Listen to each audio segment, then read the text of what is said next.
Hi members, I'm hoping everybody's doing well and staying safe, and I'm looking forward to working with you on your tennis games again, as I hope we can keep improving our tennis, or at least improving our understanding of tennis, and when we get back on the courts we're going to be even in a better place to keep having fun, because improving is one of the funnest things about tennis. We're going to work today on footwork, and that entails a lot of different things. First thing is your ready position and your split step, and then also your shuffle step.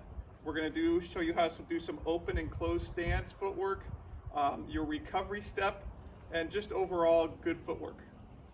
So let's first start with your ready position. A lot of us in tennis get a little bit over ready because we want to win, we want to try hard, and we know we got to be ready to go to the right or the left and be in a position to change our grips. So then we get very ready, but actually I would say we err on being too ready. So most often I see club members almost get stiff in the ready position and look over ready, and I would say that's almost worse than just vegging out, because we want to be supple, we want to be athletic, and we want to be in a ready position where, let's go over a few things. Our feet are a little bit wider than our shoulders. As we get better, they're going to even be wider so that we can get our butt down a little bit. And very often I see ready positions where the feet are too close, we're gripping too tight. So I want you guys to practice just spinning your racket in the ready position, having a little bounce, and we're going to do a little drill to help that. So the first thing we're going to do, put our feet together, and we're going to do 1, 1, 2, 1, 1, 2, and just do 5 of these. And we're going to do a double split step. And as you do that double split step, and as you bounce, that's about the position you want to be in, where your lower body's strong, and it's kind of like a sports car. You want to be able to change directions in the corners and be low to the ground, rather than be tall and kind of stiff, and then we're going to tip over and we're not going to move well. So now that we have a little better understanding that our ready position's a little bit wider, nice relaxed shoulders and grip, and a little bounce, okay, we're going to work on our split step. So our split step is going to be right as your opponent's about ready to hit the ball, we should be bouncing, or at least on our toes, and as the player makes contact, just after contact, and this is a little hard to explain, a little bit more for advanced players, but if you learn this, it's going to improve your game so much, because movement is so key to tennis. And so we actually want to be up in the air as our opponent's hitting the ball and the ball's starting to come back to us. And when our brain kind of reads whether we need to go backward or forward or to the right or to the left, is when we land, and when we land, that's when we push off. So I'll do an example, is that as I bounce, as I land, I'm already moving to where I need to go. So I'm not coming to a stop and then trying to push to the ball. That's way too late as we get more advanced. And we want to save time so that we do the hard work early, and once we arrive, then it feels pretty easy to use our swing. So we're going to work on our split step for a minute here. And a lot of times in tennis we're hitting, and there's a split second when we're waiting and trying to read where our opponent's going to try to get us.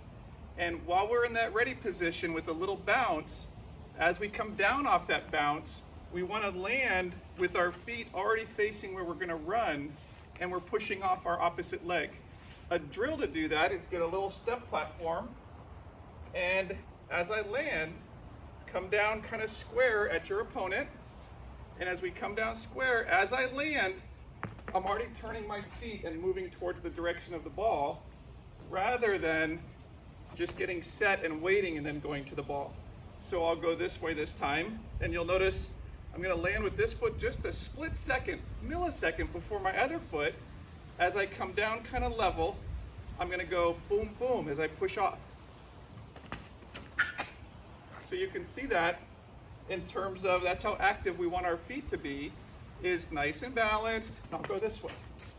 And we're immediately pushing off to where we need to go when we can, right at that instant when we can read where the ball's going. That takes a lot of practice. So perhaps practice that on the platform 10 times, just where you kind of just elevate just a little bit, and land and feel like you're already pushing a certain direction as you land. As you get a little bit better at that, now we can work on kind of a little bit of your balance and your style of your footwork. And we're going to start with what are called shuffle steps. So I'm sure a lot of you have done side steps before, and that's where our feet kind of come together and we kind of hang in the air for a while. That would be your side step. When we're going to the ball, we're going to use a shuffle step. I should say when the ball's near us, we're going to use a shuffle step. And that's a nice balanced way to go to the ball and get our feet in the right position. So I'm just going to show you how to shuffle step. When we shuffle step, we are only going to bring our leg about halfway towards our other leg and at the same time stay low to the ground.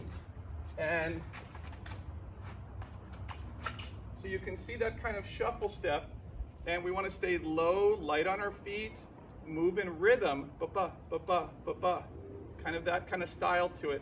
So I'll hit all four hands for like 4 shots here, just kind of air guitar. It's a great way to work on your footwork, especially now that when we maybe only have our backyard to work in. You can try this. So as I go to the ball, I'm going to bounce and shuffle to the ball and shuffle back.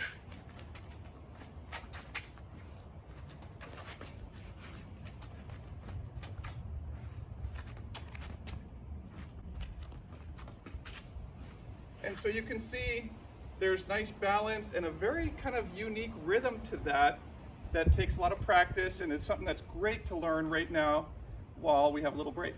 Also with your shuffle step, that same rhythm that you use to flow side to side, you can also use it to move up and back. So as you come in on a little bit of a short ball, you're going to come in like that. So let me show that again.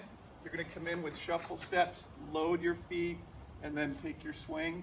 And you can also use that to move backwards on deep balls when you get some of those high deep balls to come back with a nice shuffle step.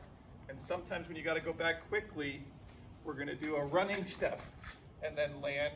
When you land, don't get your weight on the outside of your foot, get the weight on the inside of the foot. So I'll show that again with a little shuffle step, back, and as I land, I got nice weight so that way I can rotate and transfer my weight.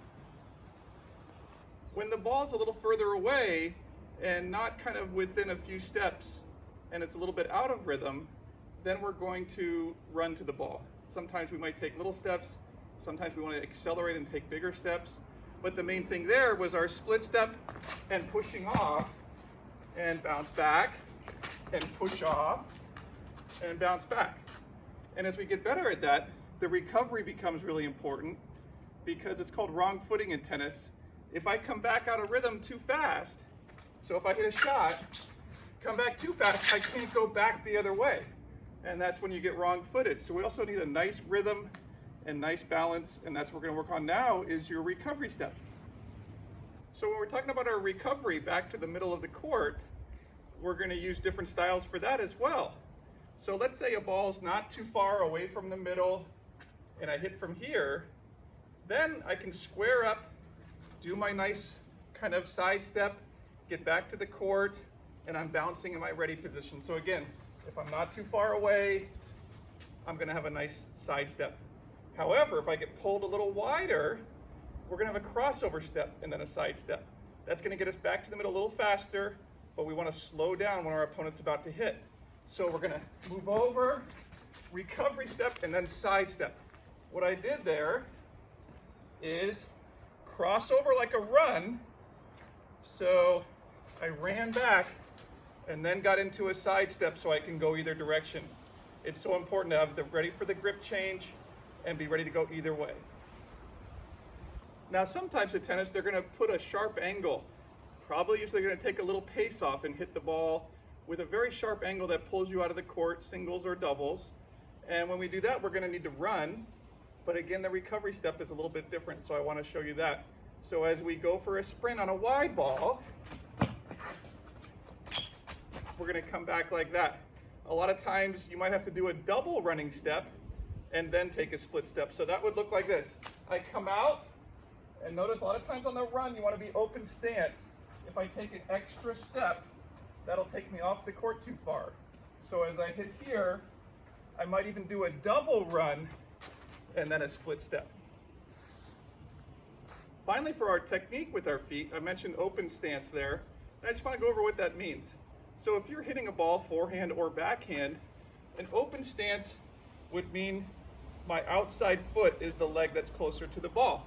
So a closed stance would be when I kind of step across. Be careful, because I'm working with a lot of players. When you go closed stance, make sure you don't turn your hips too much. That's going to give you too big a backswing. So if you go closed stance, make sure your hips are not overturned so you're in a nice spot. And there's also kind of a square stance. So it's set up like this. Most of the pros employ open stance on most of their shots. One is they get a little better coil with their shoulders. So you can be, my shoulders are a little more turned than my hips, and kind of like a rubber band that's going to be able to kind of slingshot out of there. So as we get better and better, we definitely want to learn how to hit an open stance. Finally, the rhythm of all those moves, you want to combine and do some practice. And again, I call this air guitar footwork. And it's so good for your tennis to not be hitting with the ball and actually practice all of those rhythms. So first thing we worked on was the ready position, and then landing on the split step so we can push off. And then next, we're going to work on our shuffle step. So when the ball's close to us, we're going to shuffle. And then we're going to run a little further on the wide balls and work on our recovery step. The greatest way to do that is an 8 to 10 ball rhythm. I'm going to bring my son in because he practices quite a bit on this air guitar, even when we're not in the break like we are now. It's just so good without a ball to work with that rhythm. So I brought in Brian, and he's going to do first 3 or 4 shots more like a shuffle step where it's closer to him, and then extend his footwork out where he's going to really need to work on that recovery step. But you also see just a nice rhythm to the point. So here we go.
And finally, I sent an extra video on YouTube of some of the best points of the pros.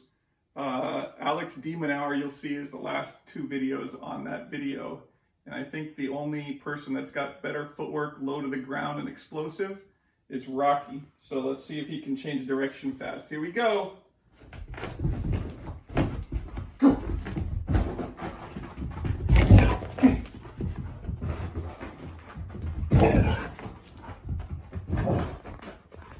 You got it! Good boy! Yeah, you got it! You got it!